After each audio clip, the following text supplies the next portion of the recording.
ఇక విగ్రహం ఆవిష్కరణకు సంబంధించి ఏదైతే నిన్న జరిగినటువంటి ఉప్పల్ సభలో ఏమని చెప్తారంటే ఇక ఒక్కసారి మనం చూద్దాం.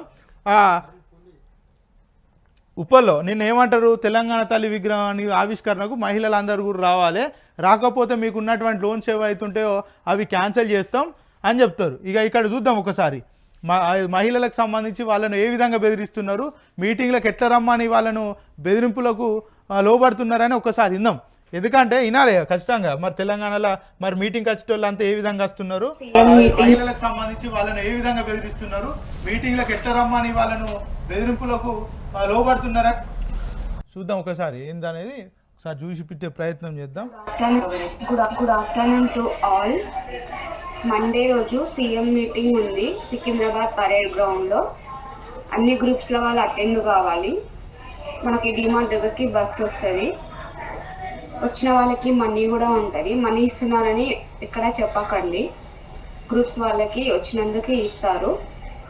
3 to 7 మధ్యాహ్నం 3 గంటల నుంచి 7 గంటల వరకు ప్రతి గ్రూప్ నుంచి అటెండ్ కావాలి. లాస్ట్ టైం వచ్చినాము ఈసారి రాము అని కాదు, లాస్ట్ టైం రాని వాళ్ళు కూడా ఈసారి అంటే లాస్ట్ టైం ఎవరైతే వచ్చినామో అని ఈసారి రాకుంటుండదు. అంటే లాస్ట్ టైం కూడా అంటే గతంలో కూడా మహిళలను ఈ విధంగా అంటే బెదిరించి మీటింగ్లకు పిలిచిరు, డబ్బులు ఇచ్చి మీటింగ్లకు పిలిచిరు అనేది కూడా ఇక్కడ మనం వీళ్ళు చెప్పేదాన్ని బట్టి అర్థం చేసుకోవచ్చు.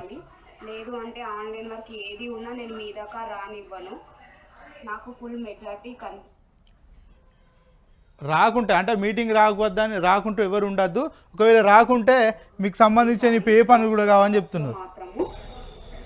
నాకు రెస్పాండ్ కండి, ఎవరు వస్తున్నారు నేమ్ పెట్టండి అక్కడ. Thank you. ఇగో మహిళల గుడ్ మార్నింగ్ అమ్మ. అయితే మనకి ఇది ఇంకొక లేడీ వాయిస్. ఇది ప్రతి ఒక్కరి గ్రూప్ నుంచి 5 మంది చొప్పున బస్సుకు 50 మంది ఫిల్ చేసుకుని మనము సెక్రటరీకి కొన్ని బస్సులు, ఇటు సీఎం మీటింగ్ దగ్గర కొన్ని బస్సులు వెళ్తాయి. అంటే సెక్రటరీ దగ్గర మనకి తెలుగు తల్లి ఆవిష్కరణ ఉంటుంది, అక్కడికి వెళ్తాము. కొన్ని బస్సులు ఇటు వెళ్తాయి.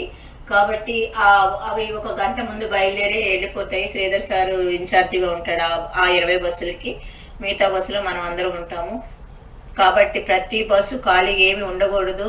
కంపల్సరీ ఇది ప్రెస్టేజ్ ఇష్యూ తీసుకున్నారు, యూసీడీకి అప్పచెప్పారు. కాబట్టి మనము ఉప్పల్ నుంచి మనం ఎవ్వరము మాటలు అనిపించుకోకుండా ఏసీ సార్తో ఖచ్చితంగా మనం ఏంటో చూపించాలి. కాబట్టి మన యొక్క బస్సులను ఫిల్ చేసుకుని ఇక్కడి నుంచి 3 కల్లా స్టార్ట్ అయ్యి వెళ్ళిపోతాము.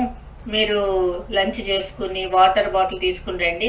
మీకు ఇచ్చే లంచ్ అరేంజ్మెంట్స్ కానీ స్నాక్స్ అరేంజ్మెంట్స్ కానీ మేము డబ్బుల రూపాయలు ఇస్తాము. అది 1-2 లేట్ అవుద్ది అనుకుంటే సమైక్య నుంచి తీసుకోండి, లేదా ఆర్పీ అన్న తన సొంతంగా ఇస్తానని. అంటే ఏదైతే పార్టీకి సంబంధించిన ఏదైతే మీటింగ్ ఉందో, ఏదైతే సచివాలయంలో విగ్రహావిష్కరణ ఉందో, దానికి మీరు కావాలనుకుంటే మీటింగ్లో ఏదైతే మహిళలకు సంబంధించి సంఘాలు ఏవైతే ఉంటాయో అందులో డబ్బులు యూజ్ చేసుకోండి, ఒకవేళ మీ దగ్గర ఉంటే పెట్టుకోండి, తర్వాత ఇస్తామని చెప్తున్నారు. మాట్లాడుకుంటున్నారు, అది ఇన్నర్గా మాట్లాడుకోండి మీరు. కాబట్టి ప్రతి ఒక్కరూ కంపల్సరీ రాలి. ఎవరన్నా రాలేదు మేము రాము చెయ్యమని మీతో అంటే ఆ గ్రూప్ పేరు అవి మాకు ఇవ్వండి, మేము లోన్లు ఆపేస్తాము. ఎందుకంటే ప్రతి దానికి మమ్మల్ని చాలా రాత్రి కూడా మమ్మల్ని చాలా ఇబ్బందికరంగా ఉన్న పరిస్థితులు ఎదురవుతున్నాయి మాకు. మేము మిమ్మల్ని పోనీలే అని వదిలేసే పరిస్థితులు కనిపించట్లేదు. కంపల్సరీ ప్రతి గ్రూప్ నుంచి మాత్రం అటెండ్ అవ్వాలి. అంటే ఎంత వరకు వాళ్ళకు ప్రెజర్ ఉన్నా అనేది ఈ మాటల్లో కనబడుతుంది. మేము ఊకున్నా కూడా మా పైన ఉన్న వాళ్ళు ఊకునే పరిస్థితులు లేవని ఆ మహిళ ఇంకో మహిళతో చెప్తుంది. గ్రూప్ నుంచి రాని వాళ్ళ లిస్ట్ ఆర్పీలు మాకు ఇస్తే వాళ్ళ లోన్స్ మేము ఆపేస్తాము. మాకు రానోళ్ళ లిస్ట్ ఏదైతే ఇస్తే మేము వాళ్ళ లోన్స్ ఏవైతున్నాయో అవి ఆపిస్తామని చెప్తున్నారు గ్రూప్లో. అంత తలనొప్పి తెప్పించే పరిస్థితి మీరు తీసుకురాకండి.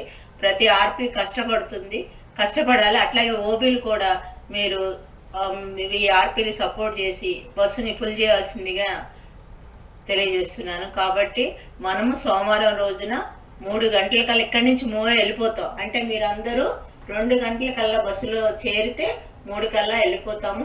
మళ్ళీ ఈవినింగ్ 8 కల్లా రిటర్న్ అయిపోతామమ్మా. మేము వెళ్దామనే వరకు మీరు ఎవ్వరు లేవటం కానీ వెళ్ళిపోదాం అంటే కానీ చెయ్యకండి. మేము మీతో పాటే ఉంటాము. కాబట్టి ఇది గమనించి అందరూ మాకు సపోర్ట్ చేయవలసిందిగా కోరుతున్నాను. అంటే ఈ యొక్క మహిళ వాయిస్లో అంటే ఆమె అధికారి ఆమె వాయిస్లో స్పష్టంగా ఏర్పడుతున్నది. అంటే ఆమెకి ఏ రేంజ్లో ప్రెషర్ ఉన్నది అనేది మీరు ఖచ్చితంగా రాండి, మాకు మిమ్మల్ని విలువాలని లేకున్నా కూడా నాకు ఉన్నటువంటి ప్రెషర్ వల్ల పిలుస్తున్నాం, మీరు రావాలి, మీ ఎంబడి కూడా మేము ఉంటాం అంటే వాళ్ళకి ఎంత మొత్తంలో అధికారుల నుంచి ఒత్తిడిన్నదో అర్థమవుతుంది. అంటే అధికారులు ఎవరు కొమ్ము కాస్తున్నారు ఇప్పుడు పార్టీకి సంబంధించిన నాయకులకు. అంటే మహిళా సంఘాలకు సంబంధించి ఎవరైతే సభ్యులు ఉంటారో వాళ్ళను మీరు రాకుంటే మీ యొక్క రుణాలు ఏవైతుంటే అవి ఆఫ్ చేపిస్తాం, అవి కడి చేపిస్తాం, అవి రద్దు చేపిస్తాం అని ఇట్లా ఇక్కడ ఉప్పల్ సంబంధించిన మహిళా సంఘాల గ్రూపుల్లోనైతే ఇట్లాంటి ఏదైతే వాయిస్లు పంపిస్తున్నారు మహిళా సంబంధించి ఏదైతే అధికారులు కావచ్చు, సంఘాలకు సంబంధించిన లీడర్స్ కావచ్చు, ఇట్లాంటి ఏదైతే వార్తలను అక్కడ సర్క్యులేట్ చేస్తున్నారు. ఎందుకంటే భయపడి మరి లోన్ వస్తుందో రాదో, ఎంత ఇబ్బంది చేస్తారో మమ్మల్ని గ్రూప్లలో ఉంచారో అని వాళ్ళు భయపడే పరిస్థితి అక్కడ నెలకొన్నది. సో ప్రభుత్వానికి సంబంధించి ఇక్కడ ఇంకొక విషయం కూడా చెప్తున్నది, గతంలో కొంతమంది రాలే, ఇప్పుడు కూడా వాళ్ళు రావాల్సి ఉంటుంది, మేము అప్పుడు రాలేదు కదా అన్నట్టు ఏముండదు. అంటే గతంలో కూడా వీళ్ళని యూజ్ చేసుకున్నట్టు ఆ వాయిస్లో చాలా స్పష్టంగా అర్థమవుతుంది. అంటే ప్రభుత్వం ఏం చేస్తుంది, ఎంతసేపు కూడా మహిళా సంబంధించిన సభ్యురాలను ఇట్లా మీటింగ్లకు ఈ విధంగా వాడుకుంటున్నది. అంటే భోజన ఖర్చులు మేమే ఇస్తాం, ట్రాన్స్పోర్టేషన్ మేమే చూసుకుంటాం, దానికి సంబంధించి ఏవైతుంటే అవి మీ గ్రూప్లో వాడుకోండి, సమైక్య సంఘంలో వాడుకోండి, లేకపోతే మీరు పర్సనల్గా పెట్టుకోండి, బిల్లులు అంటే డబ్బులు వచ్చిన వెంటనే మీకు ఇస్తామని చెప్తున్నారు. అంటే ఏ విధంగా మహిళలను ఇంత ఇబ్బంది గురి చేస్తున్నారు అనేది అర్థమవుతుంది ఇక్కడ. ఎందుకంటే వాళ్ళకు ఏదైతే వీళ్ళు పెట్టేటువంటి సభలు ఇష్టం లేకున్నా కూడా వాళ్ళకి సంబంధించి లోన్స్ ఆపుతారనే నెపంతో కూడా ఇలా పోవాల్సిన అవసరం వాళ్ళకి ఏర్పడ్డది. అంటే ప్రభుత్వం ఇది ఎంత ప్రభుత్వం అని చెప్తుంటారు కదా, ఎంత ప్రజా వ్యతిరేకత ప్రభుత్వం, ఎంత మొండి నిరంకుశ పాలన అనేది ఇక్కడ మనకు చాలా అర్థమవుతున్న పరిస్థితి. ఇక మొత్తానికైతే వీళ్ళ సభకి ఏంటంటే ఇక ఇంకొకటి మనం మాట్లాడుకోవాల్సిన అవసరం కూడా ఉన్నది.